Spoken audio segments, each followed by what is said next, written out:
அறிமுகம் இல்லாத என்று தோன்றினாலும் எல்லோரும் எங்களை அறிவர்.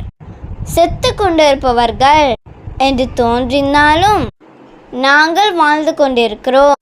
கொடுமையாக தண்டிக்கப்பட்டோம் என்று தோன்றினாலும் நாங்கள் கொல்லப்படவில்லை. துயருற்றோர் என்று தோன்றினாலும் நாங்கள் எப்போதும் மகிழ்ச்சியாக இருக்கிறோம்.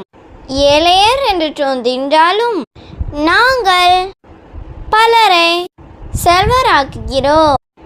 எதுவும் இல்லாதவர் என தோன்றினாலும் நாங்கள் எல்லாவற்றையும் பெற்றிருக்கிறோம்.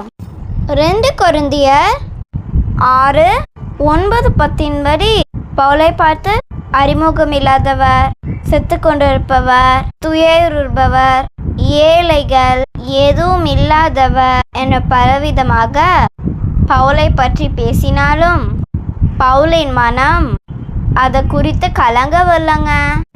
நாமும் பவுலை போல மற்றவங்க என்ன பேசினாலும் அது குறித்து கவலைப்படாம இருப்போமா? ஆமென். Praise Jesus. ஹல்லேலூயா.